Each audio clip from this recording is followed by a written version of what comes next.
Alright, I'm back with another Destiny video. It is November 1st and we are starting our long month of pretty much nothing going on in Destiny, which has been confirmed by Bungie, unless they are really hiding something secret, which I doubt. So it is going to be Iron Banner tomorrow, and then just more fun with Trials experiments maybe. They said they're going to keep the new win-based system going for Trials. I can't do it. I can't debate that for the bazillionth time. I'm just so tired of these debates for a mode that I don't think is all that important, honestly, in the grand scheme of things. Anyway, I wanted to talk just a little bit about something that's kind of come up a few times this season for me, so one of the big signatures of this year of Destiny has been that the fact that the storytelling has gotten a lot better. These seasons all kind of flow together to a certain extent, and they are all leading into one central storyline, which is the events of the Witch Queen. I think Season of the Hunt, in particular, did a really good job starting the kind of Crow build-up, even though, yes, Season of the hunts were terrible. I thought the story aspects were really good, culminating in the questline to get Hawkmoon and then find Crow's paracausal ship and like becoming buds with him. And then kind of the initial setup of the Osiris's sus things, although he wasn't really a sus back then. The late season of The Chosen, where we learned to maybe not murder everyone we come across with, and we made an alliance with Keitel, which I thought was I really liked that season. Probably the activities were my favorite so far this season. I really like Battlegrounds, even though some people don't. The hammer charge system was annoying, but again, the storytelling was very good here. And then probably the best storyline so far, I think, the season was the Mithrax Saint Splicer season, where Saint kind of learned that he was viewed as a monster by the Fallen and overcame his own biases against the Elixni to kind of become one of their champions. And then we had to deal with sort of like internal xenophobic hatred from Lakshmi. And then that has all led into Season of the Chosen, or no, Season of the Lost. Season of the Lost. And it just isn't quite landing for me to the same extent. And I think there are a few different factors here based on things that have happened this season where some part of it is the structure and then part of it is the actual content of the storytelling. I really like the fact that this is going back to the Dreaming City and the Awoken, and that's one of my favorite aspects of Destiny. I'm not going to talk about the activities. I don't really love Astral Alignment. I think Shattered Realm is interesting, but these activities aren't quite clicking with me as much as maybe some of the past ones for one reason or another. But the storytelling, like we're still in a good territory here where we have a lot of voice work, we have a lot of lore, we have a lot of things going on at once. But a few things are wrong with this season for me. And I understand they were kind of in a challenging situation here, but fundamentally it is kind of hamstrung by the fact that we know what is effectively the ending of this, where Bungie has to advertise the Witch Queen before Season of the Lost even started. They like revealed it on the day Season of the Lost started, essentially. So we have this entire storyline that would normally be about like, okay, what's going to happen, where we have Savathun trapped and we're trying to extract Savathun's worm. We know that we extract Savathun's worm. She gets the light, which probably means she dies and comes back to life, because that's how you get the light. And then the plot of the Witch Queen is her giving the light to her hive brood in her throne world. And now we have to fight that brood in her throne world. And we're a little nebulous on the throne world rules here, but this is the end of it. Like Savathun breaks free, gets her moth wings, gets the light. And then I guess we don't know the mechanism for it, but like we know where this is ending up. So this has created a really weird situation where we're kind of forced to march along with a plan from Mara Sov, which seems very stupid. So the entire plot of the season is essentially we have to rescue the Techeuan witches to form a little circle and extract Savathun's worm. And Mara is like, the whole time, like, we're going to extract your worm, and then she'll be vulnerable, and then we'll kill her, and it'll be great. And she's like, I'm suspicious of Savathun, we can't, we got to keep an eye on her, but, like, it's going to work, we're going to kill her. And it seems very obvious to me that perhaps we are going to kill her, but that is her plan because she needs to die in order to get the light.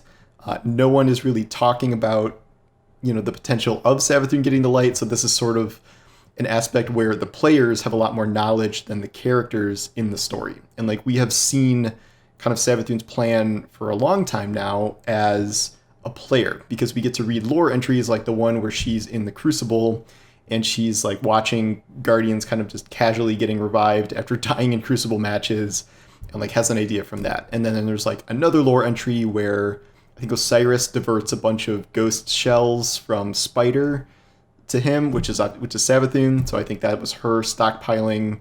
I think this was a line of dialogue last season or something, but that was her stockpiling ghost shells for her own hive, I'm guessing, something along those lines. And then there is the ongoing theory that maybe Segura will be resurrected and be Savathun's ghost instead of Osiris's. All of that stuff. But this is all stuff that we know as the player, but like our character doesn't know and the other characters don't know here. So we're just sort of like supposed to go along with Mara's plan, thinking that at the end of this we just murder Savathun and like we're so sneaky. But like obviously that's not gonna happen. So like this doesn't really seem like a very tense building storyline this season. All it really seems like is Mara is a very cruel idiot. And we kind of, she's always sort of been like this, but like I think one aspect of the story I did like this season was the whole Aegir Scepter quest line, where we saw just how manipulative Mara has been toward Uldren, even back when he was Uldren, not Crow. Kind of really seeing that she's just mean and self-serving, and I like this has been on display before, but maybe not to this extent, this out in the open, at least not rendered in the game with this amount of dialogue. So this season's kind of painted Mara in a worse light than Savathun, which is weird, but here we are. One aspect kind of relating to Uldren is this kind of threads throughout the entire year, but I did not love the idea of keeping Uldren's identity a secret from Crow, like not telling him about his past life for pretty much the whole year. I never really understood why they did that. Like it always seemed like the longer this goes, the worse it's going to be when he finds out, and like what is the advantage of hiding this from him? Because nobody else really gets questioned about who they were before they were resurrected for the most part. I mean, it's different for him because we remember when he was just a human, or not a human, an Awoken. But like nobody ever asked us like where we came from when we were resurrected out of old Russia. Like who were we before? Like it doesn't really matter most of the time. And it only comes up, it came up with like the Clovis Bray storyline, like the Bray family and things like that. But for Uldren, like it didn't really make sense not to tell him. And then so as we got to this season, it's like, okay, we have to tell him now. He's literally the only one that doesn't know. And who tells him? Savathun tells him. We don't even tell him. And then that produced an equally weird reaction where he doesn't really even seem to care, or like he's not like mad at us about it. So like I expected that to be sort of a climactic moment when that does come out, and yet like nothing happens. He's like, I need to take some time for myself, and he's like, I don't blame you, like I get it, it's okay. And it's like, really, is it okay? Like shouldn't you be a little mad at us to some extent? And yet no, he's fine. And now we're kind of we're in this weird spot now where like all of these storylines have just sort of trailed off and dead ended. This happens in minor ways where Crow went to Venus, like last we heard from him, and then like Glint left him to come help us hunt Headless Ones for the holiday. And like Crow is on Venus doing something that we don't know. And then there was a lore entry about, a couple lore entries about Mithrax and Saint trying to track down Segura's ghost. They went to Clovis Bray's facility to try and locate Segura, and they're going to go try and find Segura's shell on the moon because they're trying to find Osiris, and like that just sort of ended, like, and we don't know when that's getting picked up again. And then the main storyline just sort of ends.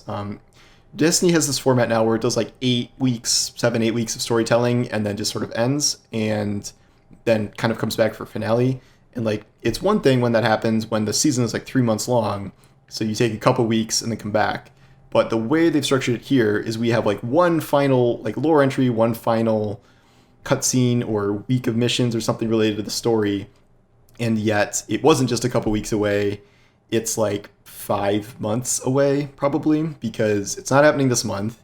It is probably not happening all during the month of December, where we're going to have the anniversary event and the dawning and stuff, and then so it has to happen sometime before the end of the season, obviously, but it's probably going to be at the earliest late January, early February, or right before the Witch Queen in late February.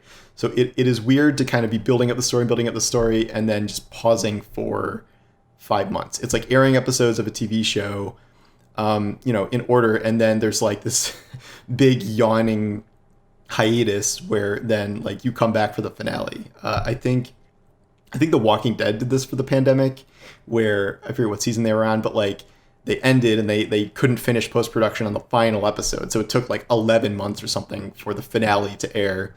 And like it was just so weird to have it be that separated from everything else. I guess I can't guarantee that nothing else will happen in the story during this entire time, but it does seem like that's the way it's being set up now. So in addition to kind of the actual content of it, which I'm not the biggest fan of how things have kind of played out there, I don't like the structure of the season, and like knowing it was an expanded season, I think maybe there could have been some adjustments to account for that rather than like, okay, we're shutting off the story for 3 months, 4 months, whatever it's going to be. That strikes me as a little weird. I do think there are some good elements here. I did like the Ager's Scepter storyline.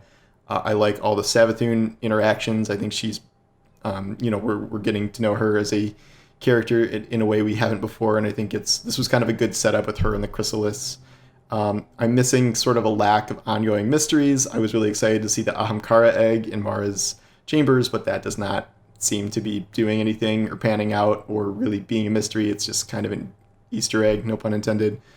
So I was hoping for, I don't know, some hints or something there, or some sort of ongoing mystery this season we could at least be like tracking as the season goes on. But so far as I can tell, there is not anything. So we'll see. I guess I just really like the past 3 seasons so much that this one is not quite working for me on the same level, just based on sort of what we have to know about the Witch Queen, some ongoing issues with like the Crow revelations that have happened all this time, the focus on Mara, who is just a deeply irritating character at this point, and then the structure of sort of prematurely ending the story and then taking a break for who knows how long. We'll see how long it takes for any amount of like relevant lost story to come back. I assume, like the new 30th anniversary stuff will have some sort of narration or some sort of story component for itself. I don't think that's not going to be related to the season at all, but, I'm pretty sure this is going to be like a meme dungeon with being in the loot cave and with Gallarhorn and all this different stuff. So I'm expecting some like fun lore things there, but I don't know when the actual lost story is going to pick up again. I guess we got like a Crow update or two during Vessel of the Lost, so maybe on some of the dawning items they introduced, there might be some new lore pages or something attached to those, but until then, it's going to be kind of a wait for a very long time. So I don't know. It's okay. Not every storyline has to be a total knockout of the park. It's just, I just noticed kind of stark difference in terms of how much I was appreciating the story this season compared to the last 3, and I think there are some kind of lingering issues there. We'll see how it goes, but we probably won't see how it goes for a very long time, which is one of the issues in and of itself. So anyway, those are just kind of my random thoughts about the storyline of the season now that it is 95% over, it seems. So I don't know how many Destiny videos I'm going to make during this downtime, but a lot of other games to play, a lot of other things to check out, but this might be a time to kind of revisit my like ongoing, this is good, this is bad in Destiny. Definitely going to make a rant about blues again at some point, since I'll never let that go. I talked about transmog today in an article, so who knows? There's still a lot of issues to talk about. I can't keep doing the trials thing. It's too exhausting at this point to debate their trials changes every single week. But anyway, thanks for watching, and I will talk to you guys soon. Take care.